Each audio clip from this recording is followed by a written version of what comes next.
Jason Aaron, Aaron Kuda, Cam Smith, and Guru head to prison as a group of Steve Rogers from around the multiverse are imprisoned and forced to run a series of tests to prove their worth. Jason Aaron tackles Captain America this issue of Avengers Forever, telling a story of a bunch of unique Steve Rogers from throughout the multiverse with one thing in common: they never picked up the shield and are, for all intensive purposes, just normal guys. Aaron hones in on that the shield isn't what makes Captain America Captain America, it's his drive to do good and never give up attitude in the face of insurmountable odds, but that also comes in many different flavors, and Aaron shows that with each Steve embodying a different kind of version of that, with one being headstrong and charging into battle over and over, while another thinks things through meticulously and plans things out accordingly, and in the case of Steve the dog, just being the goodest boy in the room. The reveal towards the end that this is all a training camp from Deathlock, Ghost Rider, and Ant-Man's multiversal Avengers army was fantastic, and I love finally getting to see some background on these heroes assembling, and how they are training to get ready to fight Mephisto and the Masters of Evil. Aaron Kuda and Cam Smith join Guru on the art side this issue, and make an issue that has rather a bland concrete setting look great, focusing in on character emotions and interactions rather than massive set pieces, with small flourishes of action here and there, especially towards the end where we get some colourful new Captain America variants making an appearance.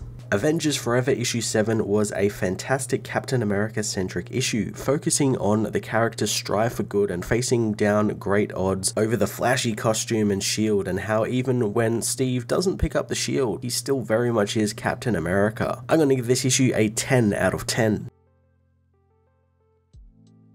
Avengers Forever issue 7 finds a scrawny man named Steve awakened in a prison cell. He calls for anyone since he doesn't know why he's there, and soon finds another timid man in a nearby cell, whose name is also Steve. The Steves learn they don't know how they got there exactly, as suddenly another cell door is kicked open by a bearded, bandana-wearing man who leaps from his room. Timid Steve hopes the scrawny Steve isn't like him, not wanting to be hurt by the big bearded man. The bearded man calls for the death of the warmongers as he races into a dark room in front of him that has just opened. Scrawny Steve thinks that they should help, but timid Steve wants to stay in his cell and not make much noise. The Steves soon find a dog is there as well, and upon checking its collar, they also find its name is Steve as well. The Steves all soon hear a scream as a conveyor belt in the middle of the room whirs to life, delivering the unconscious body of the bearded Steve back into the room. A burly man from a nearby cell says the bearded Steve isn't dead, just stupid. Scrawny Steve tries to introduce himself, but the burly man tells him to ask the bearded Steve what he saw. The injured man says that he saw obstacles and flashing lights, then something hit him with the force of a moving truck. Timid Steve tells the others they shouldn't have left their cells, as the burly Steve calls the rest stupid, knowing that this is what they deserve since this is hell. On day 2, bearded Steve tries again to get through the dark room, but is again knocked back out. He awakens later, calling them all cowards, but the burly Steve thinks that they are something much worse. The next day, the bearded Steve claims he's a political prisoner since he refused to take part in the government's illegal war. Scrawny Steve finds it strange that they are all called Steve Rogers, and the timid Steve reveals that even the dog told him that they are all the same, but they are from different universes. The Steves try to remember the last thing they saw before arriving there, learning that someone came for them. Bearded Steve again tries to ready to face the dark room, and for the next 5 days tries to get through, but each time he is beaten almost to death. He says that he did see one man inside the room, and he's the only one standing between them and freedom, telling the others to go inside and see for themselves. Steve the dog barks at the bearded man, not wanting him to go in since he will die, but bearded Steve refuses to stand down, telling the rest that he's nothing like them. The dark door opens again, and as timid Steve thinks that they should stop bearded Steve, the scrawny Steve races into the door with him, but just like bearded Steve, he comes back all beaten and bloody. He tells the other Steve that he did see something, so he begins preparing, crushing some of the food cans they have been getting and using it as a drawing implement, scratching something oval shaped out on the cell wall. Soon Steve the dog joins the other Steves in entering the room, leaving the timid Steve to call them all bad Steves. The 3 Steves meanwhile continue to plan out their attack, but it always ends the same, with them being returned to the room unconscious. On day 17, Steve the dog tells timid Steve that he is strong, but the man doesn't believe it, only wanting to be left alone. Bearded Steve meets with the burly Steve, figuring he knows something about the this place, but the old man says that he's got no idea what is out there, but what he is afraid of is in there with them. The days tick on, and scrawny Steve knows that deep down they are all the same man, meaning that they can be strong, and so can timid Steve. Steve knows that the timid Steve has been through the most and endured the worst, and he still has the biggest heart of them all, meaning he can be the strongest of them all. The group of Steves try and make it back through the door, but again they are beaten. The burly Steve tells him that they don't know what they are doing, but they do have guts, and maybe that's just enough to get them by. He steps out of his shadowy cell, revealing his American flag tattooed face and adamantium claws, as he asks the Steves to tell him everything they saw since they are getting out of there. On day 33, all of the Steves assault the obstacle course, finding 5 beings waiting for them on the other side. Timid Steve says that it's their chance to reach out and grab it as the beings throw something at them. The Steve Rogers all reach out and grab some oncoming shields. A voice congratulates the Steves for passing the first stage of boot camp as the Steves find themselves confronted by a group of Captain Americas from the multiverse who tell them that it will only get harder from then on since there is a war to fight. Ghost Rider watches from nearby, telling Tony Stark that it won't be enough, but Tony thinks that they finally got Weapon America to pop his claws again, so that's something. Robbie thinks that they will need more, so Tony suggests they hit the road again as Deathlock tells them of a possible Steve Rogers who can Hulk out thanks to being exposed to gamma radiation, prompting Ant-Man to tell the team that they definitely need him, wanting Robbie to fire up the Charger since they have an army to build.